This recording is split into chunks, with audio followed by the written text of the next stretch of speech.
어려움 경험해 보지 않은 성도들 아마 없을 겁니다. 한 가지 문제가 해결되면 또 다른 문제가 우리를 찾아옵니다. 이게 인생이고 또 우리가 부정할 수 없을 것입니다. 열심히 해서 집도 좀 장만하고 이제 좀 살만해지니까 건강의 적신호가 나를 힘들게 합니다. 또 직장생활 열심히 하고 이제 중년의 나이를 넘어서 노년이 되어가고 사업도 좀 술술 잘 풀릴 법한데 내 자녀들이 또 내 마음을 어렵게 할 때가 있다라는 거죠. 이처럼 문제 없는 인생은 아무도 없습니다. 사람들은 우리 인생은 하나님 안에 있어야만 행복한 존재라는 사실을 믿으시기를 바랍니다. 주 날개 그늘 아래에 우리가 들어오고 그리고 하나님의 보호하심 아래 있어야만 우리는 샬롬을 누리고 든든히 세워져 갈 수 있는 아름답고 복된 인생을 살아갈 수 있다는 거죠. 물론 예수 믿어도 병 걸릴 수 있습니다. 다 경험해 봤잖아요. 기도 많이 해도요, 예배 잘 드려도요, 원하지 않는 사고를 우리가 당할 때도 있다라는 거예요. 그런데 대부분의 그런 어려움과 문제들은 하나님의 계획하심 아래에 있는 것입니다. 그 어려움들을 우리가 이길 때마다 우리는 더 넓어지고 깊이가 있어지는 그런 인생들을 살아갈 수 있다라는 거죠. 여러분들이 더욱더 업그레이드가 될 수 있고 반짝반짝 빛나는 인생을 살아갈 수 있다라는 것입니다. 그런데 예상하지 못했던 그런 고난들은, 다시 강조합니다, 예상하지 못했던 고난들, 이게 분별이 돼요, 여러분. 영적으로 고난 중에서도 어두운 고난이 있고요, 밝은 고난이 있습니다. 이게 뭔지 이해가 되시는 분들 아마 이 자리에 몇 분 정도 계실 거라고 저는 확신을 합니다. 그러니까 이 어두운 고난, 예상하지 못하고 나를 영적으로 깊이 침체되게 만드는 이런 고난들은 우리가 하나님 밖에 있기 때문에, 하나님께서 정해놓으신 그 바운더리를 넘어설 때에 우리에게 찾아오는 고난이라는 것을 우리가 명심하셔야 됩니다. 자, 오늘 우리가 읽은 본문이 그런 이야기예요. 우리가 잘 알다시피 야곱에게는 12명의 자녀들이 있었습니다. 11명의 아들과 1명의 딸이 있었는데, 그 딸 1명 얼마나 귀해요, 여러분. 그 딸의 이름이 디나였다라는 거죠. 그런데 그 디나에게 문제가 생겼어요. 말씀 한번 읽어보죠. 1절과 2절입니다. 한 목소리로 읽습니다. 시작. 레아가 야곱에게 낳은 딸 디나가 그 땅의 딸들을 보러 나갔더니 히위 족속 중 하몰의 아들 그 땅의 추장 세겜이 그를 보고 끌어들여 강간하여 욕되게 하고. 딸 디나가 성폭행을 당했다는, 강간을 당했다라는 거예요. 야곱이 이제 외삼촌 라반에게서 벗어나서 재산도 많았잖아요. 좀 먹고 살만해졌는데 딸 문제가 또 터진 겁니다. 그러니까 이 디나의 사건은 야곱이 기대하지 않았던 그 야곱의 인생의 복병과도 같은 그런 사건이었다라는 거죠. 자, 그런데 성경은 이 사건이 우연히 일어나지 않았다라고 이야기를 합니다. 자, 먼저 이 안타까운 사건의 가장 큰 이유는 디나 스스로에게 있었다라는 거죠. 야곱의 딸 디나가 야곱 가족이 세겜 성읍 앞에다가 장막을 치고 거기에 머물게 됐을 때 눈이 돌아가 버리는 거예요. 왜? 20년 넘게 맨날 눈 뜨면 목초지가 펼쳐졌고 맨날 들리고 맨날 보는 게 양과 염소의 울음소리와 양과 염소의 모습 아니었습니까? 그러다가 도심지로 나왔는데 얼마나 좋아요. 아울렛도 있고 스타벅스도 있고. 그러니까 눈이 뒤집힌 거예요, 그 도시의 화려함에. 그래서 오늘 말씀이 뭐라고 얘기를 하냐면 그 딸 디나가 그 땅의 딸들을 보러 나갔다. 그 땅의 딸, 즉 세겜성에 거하고 있는 딸들의 모습을 보러 나갔다는 겁니다. 시골 출신이었던 디나의 눈에 나는 100% 면 옷만 입고 있는데 쟤네들은 뭔가 옷이 흐르네? 나랑 다르네? 나는 이 장신구가 조개 껍데기로 만든 건데 쟤는 뭔가 반짝반짝거리고 뭔가 블링블링하네. 뭔가 다르네. 이 세겜 여자들의 그 반짝임이 너무 매력적으로 보였다라는 거죠. 그러나 사랑하는 저희교회 성도 여러분, 잘 들으십시오. 우리 그리스도인들은요, 빛 되신 예수 그리스도의 반짝임보다 세상의 반짝임에 매료되는 순간 원하지 않는 수치와 치욕을 당하게 됩니다. 반드시 그렇게 됩니다. 아무리 이 세상이 화려하고 아무리 이 세상이 보암직하고 아무리 이 세상이 여러분들의 시선을 사로잡는다 할지라도 아니요, 그 시선에서 벗어나서 우리는 날마다 빛 되신 예수 그리스도에게 여러분들의 시선을 고정할 수 있는 존재들이 되어야 할 줄로 믿으시기를 바랍니다. 그게 우리의 구별됨이에요. 그게 우리를 그리스도인답게 만드는 하나님의 능력이고 날마다 빛 되신 예수님을 바라보는 것이 여러분들을 성도답게 만들 수 있다는 것입니다. 야곱도 실수를 했습니다. 아버지 야곱은 어떤 실수를 했느냐?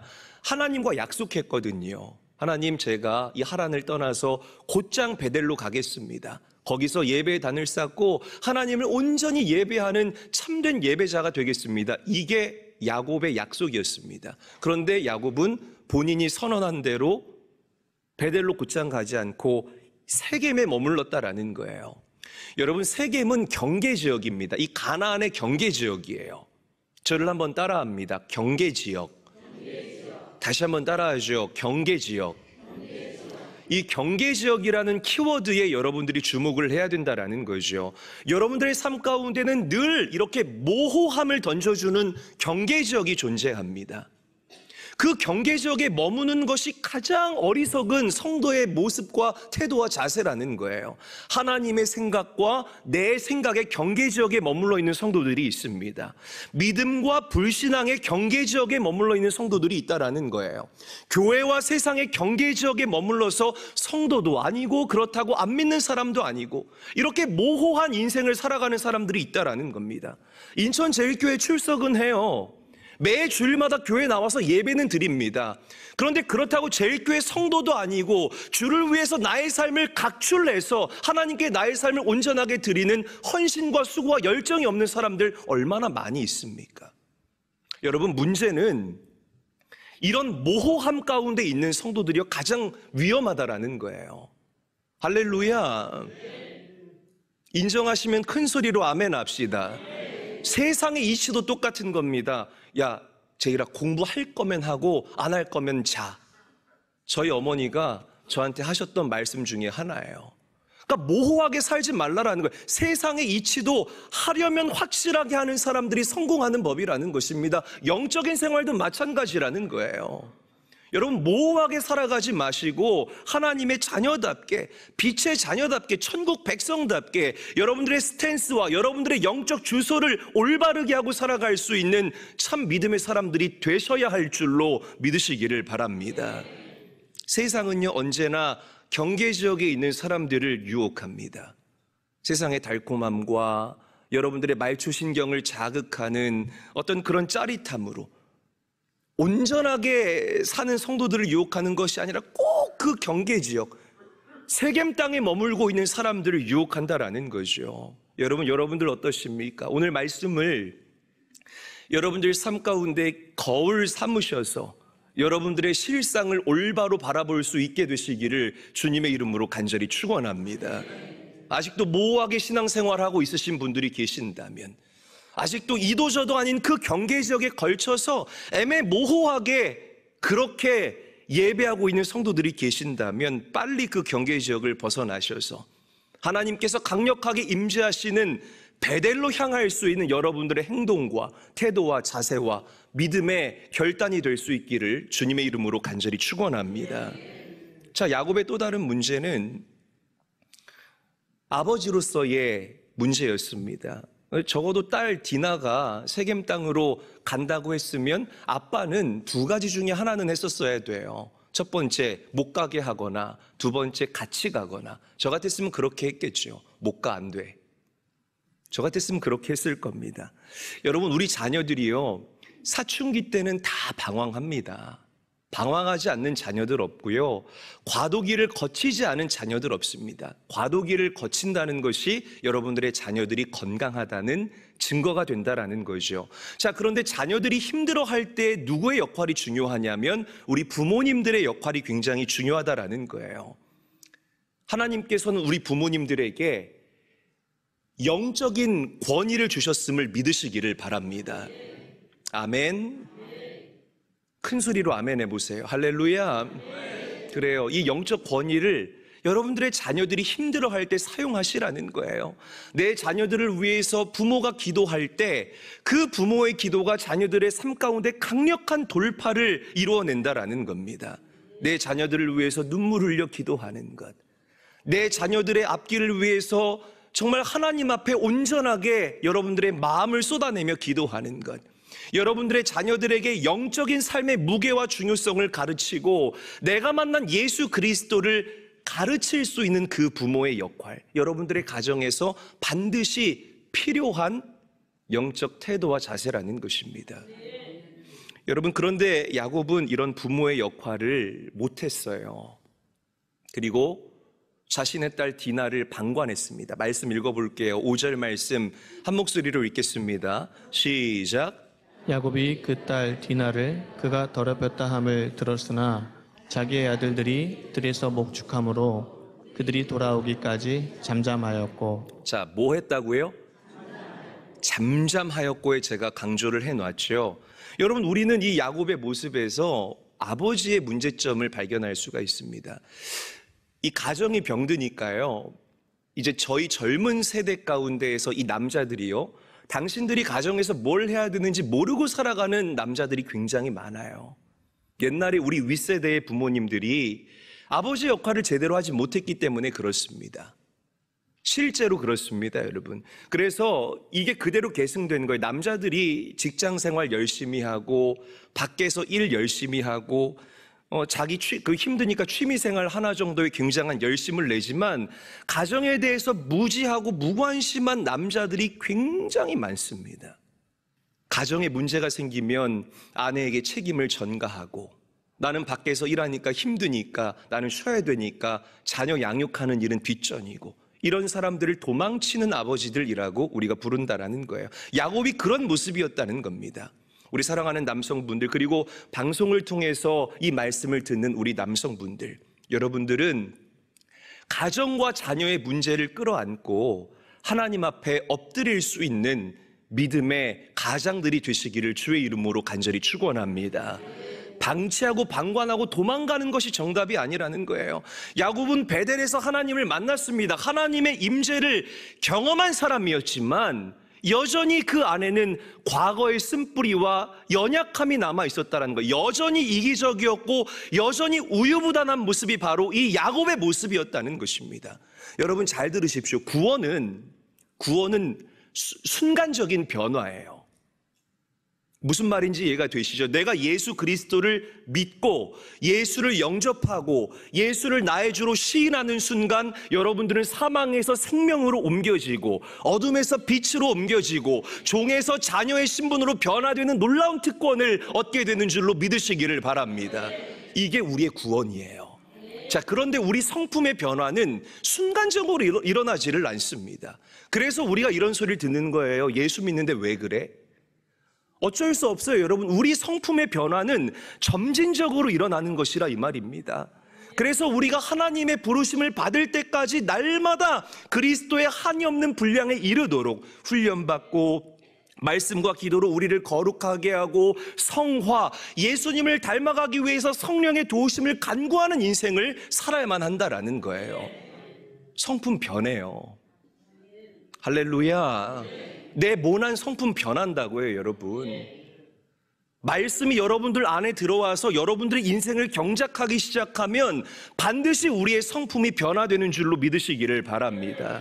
그러니까 저는 여러분들이 한 번 구원 얻은 데서 끝나는 것이 아니라 날마다 말씀과 기도로 나를 쳐서 복종하고 사도 바울의 고백처럼 내가 날마다 죽노라라는 그 고백대로 인생을 살아가셔서 예수님의 성품을 담는 데까지 나아갈 수 있는 살아있는 성도님들이 다 될 수 있기를 예수 그리스도의 이름으로 간절히 축원합니다. 그런 인생이 돼야 된다라는 거죠. 자, 자기 아들이 저지른 문제를 해결하기 위해서 세겜의 추장 하몰이 야곱을 찾아와요. 하몰이 잘못했죠.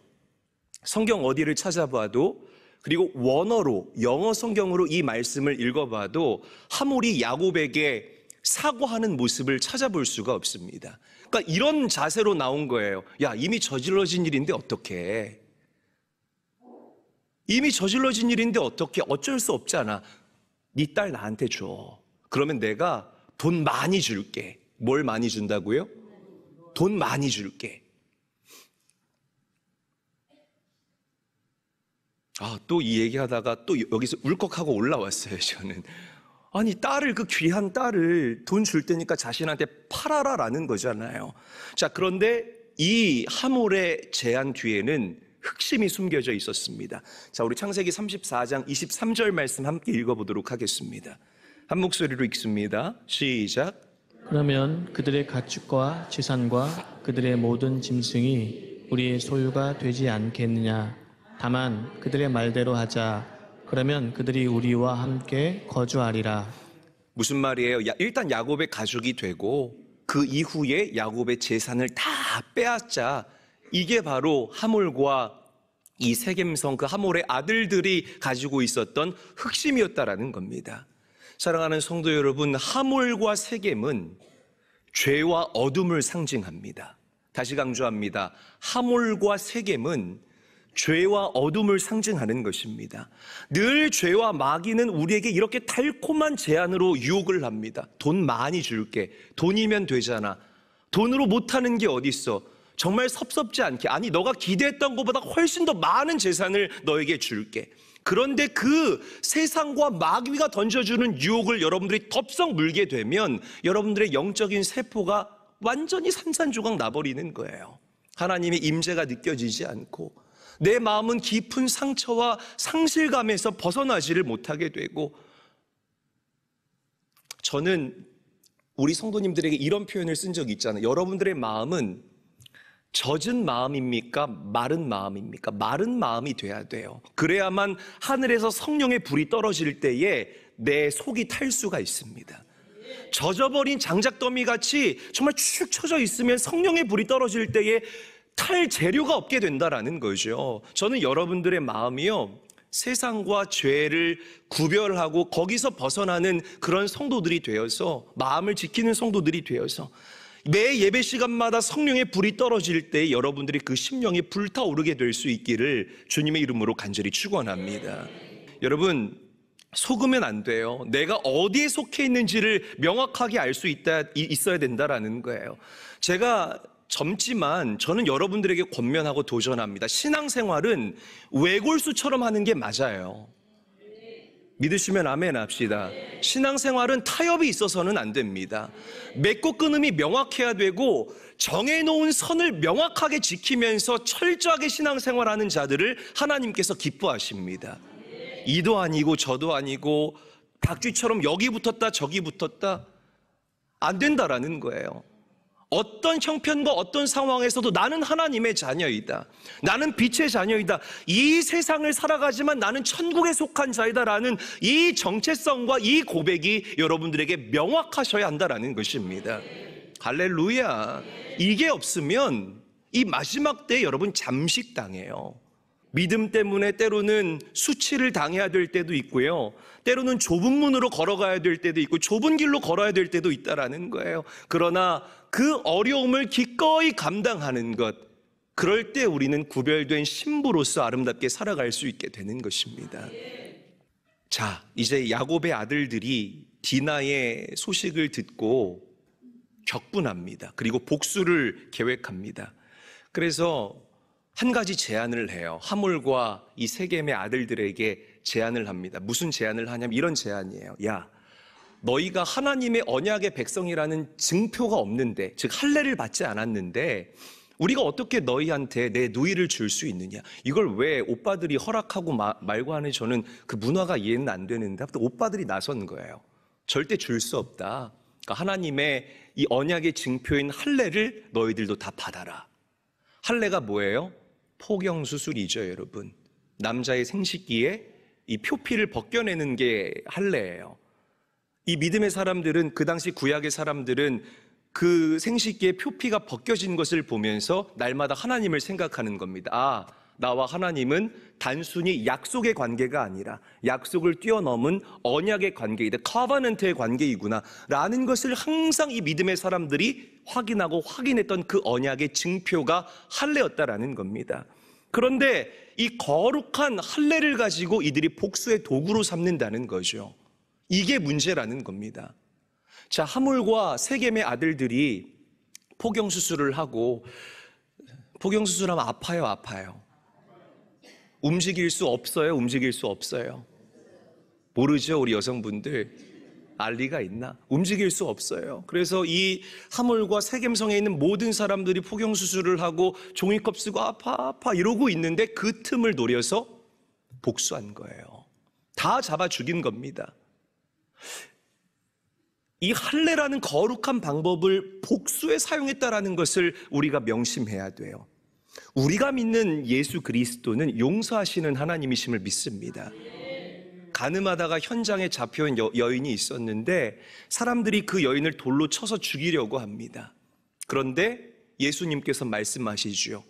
죄 없는 자가 먼저 돌로 쳐라. 그러자 사람들이 마음에 깊은 찔림을 얻고 그 손에 돌을 내려두고 하나둘씩 떠나게 됩니다. 예수님께서 그 여인에게 선언합니다. 내가 너를 정죄하지 아니하노니 가서 다시는 죄를 짓지 말라. 할렐루야. 우리가 믿는 예수 그리스도는 우리를 용서하시는 하나님이에요.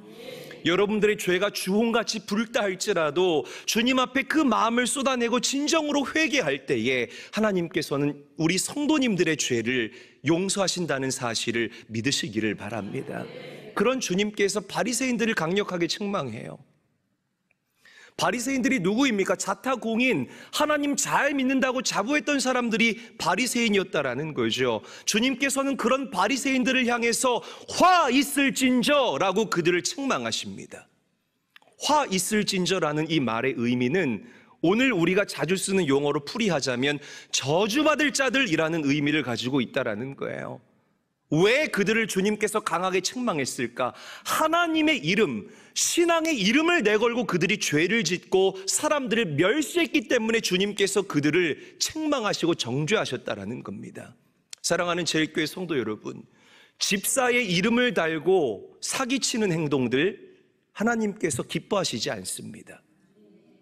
믿으시면 큰 소리로 아멘 합시다. 권사라는 이 네임택 달고요, 다른 사람 눈에서 피눈물 나게 하는 행동들 하나님께서 정말 싫어하시고 미워하시는 행동입니다. 장로의 위치를 이용해서, 목사의 포지션을 이용해서 우리 성도들을 괴롭히고 악하게 행동하는 것들 하나님께서 정말 미워하시는 행동이라는 것을 여러분들이 명심하셔야 할 것입니다. 자, 야곱은요, 야곱의 아들들은 거기서 끝나지 않고요, 노략질하기 시작했어요. 세겜성을 부수고 훔치고 빼앗아오고 사로잡아오고. 그러니까 이 복수의 본질이 항상 이래요. 내가 당한 것보다 더 덧붙여서 되갚아주는 것이 바로 복수의 본질이라는 것이죠. 그러니까 하나님께서 우리 성도들에게 복수하지 말라라고 하는 것은, 앙심을 품지 말라고 하는 것은 누구를 위해서? 우리 성도님들 본인들을 위해서 하나님께서 내리신 처방입니다. 우리는 예수의 거룩한 보혈로 씻음을 받은 자들임을 믿으시기를 바랍니다. 그 깨끗한 여러분들의 손에 더러운 복수의 피를 묻히기를 하나님께서는 원하시지 않는다라는 거예요. 심판은 우리의 영역이 아닙니다.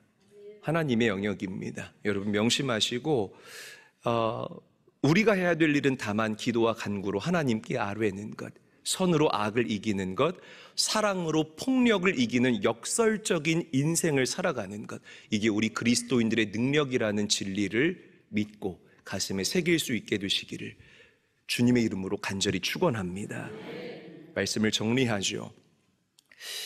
세겜이라는 경계지역에 머물러 있다가 이 야곱의 가족과 야곱의 식구들은 원하지 않는 수치를 당하게 되었습니다. 오늘 이 본문 말씀이 여러분들에게 교훈하는 이 교훈을 여러분들 가슴에 깊게 새길 수 있게 되기를 바랍니다.